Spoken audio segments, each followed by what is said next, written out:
حضرت امام حسین تشریف لائے، بچوں سمیت آئے۔ حور بن یزید ایک شخص تھا، حور بن یزید، حور بن یزید نام یاد رکھنا۔ حور بن یزید ایک مختصر سا لشکر لے کے اس نے امام حسین کو ایک جگہ پہ روکا، پھر دوسری جگہ پہ روکا، بالآخر تیسری جگہ پہ روکا تو امام حسین نے فرمایا جگہ کون سی ہے؟ کہا حضور کرب و بلا۔ فرمایا بس یہی خیمے لگا دو، یہی۔ حضرت سیدہ زینب نے پوچھا امام حسین سے کہ سارے زمانے نے روکا ہے، ٹھیک ہے آپ حق پہ ہیں، یہ بھی سب نے کہا ہے آپ حق پہ ہیں، پر روکا بھی سب نے، آپ روکے کیوں نہیں؟ تو ابن کثیر اور ابن اسیر لکھتے ہیں کہ امام حسین رو پڑے، کہنے لگے بہن میں رک جاتا پر میں نے رات کو نانا مصطفیٰ کو خواب میں دیکھا ہے۔ تو حضور نے فرمایا حسین اگر آج یہ رواج پڑ گیا نا یزید جیسے لوگوں کا تو قیامت تک پڑا رہے گا، پھر لوگ کہیں گے کوئی نکلا نہیں تھا تو ہمیں بھی نکلنا، پھر لوگ ظالموں کے سامنے گردنیں جھکانے کے عادی ہو جائے۔ میں کہتا رہتا ہوں، کہہ رہا ہوں، کربلا کی جنگ کفر اسلام کی جنگ نہیں، کفر اسلام کی جنگ نہیں کربلا کی، کیونکہ یزید تو بڑا پکا نمازی تھا، خطبہ دیتا تھا وہ تو۔ جب امام حسین رضی اللہ تعالیٰ عنہ نے کربلا کے میدان میں جمعے کا دن تھا تو یزید کے سامنے کو بات کرنی شروع کی، عمر بن سعد کے سامنے، تو عمر بن سعد کہنے لگا حسین زیادہ باتیں نہ کر، ہمارا جمعہ لیٹ ہو رہا ہے، جنگ کے لیے تیار ہو، فٹافٹ آ، اہل بیت نبوت کو قتل کریں گے اور قتل کے بعد پھر نماز پڑھیں گے اور پھر کہیں گے اللہم صلی علی محمد وعلی آل محمد، اسی نماز میں پھر درود بھی پڑھیں گے۔ یہ کیسا مرتبہ ہے، کیسا انداز ہے، دوستی قاتل سے بھی مقتول سے یارانہ بھی۔ حور بن یزید امام حسین سے کہنے لگا مجھے حکم ہے آپ کو روکنے کا، آپ آگے نہیں جا سکتے۔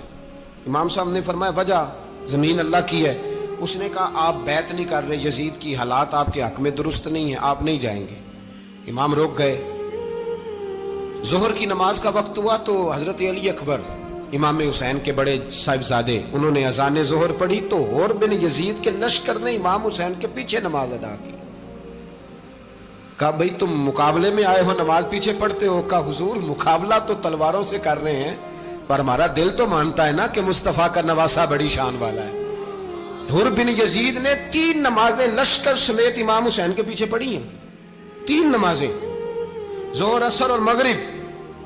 پھر امام حسین کے سامنے شرائط پیش کی کہ آپ کو یہاں گھیر لیا گیا ہے، یہاں آپ بیعت کریں گے، یہاں آپ جنگ کریں گے، 2 ہی باتیں۔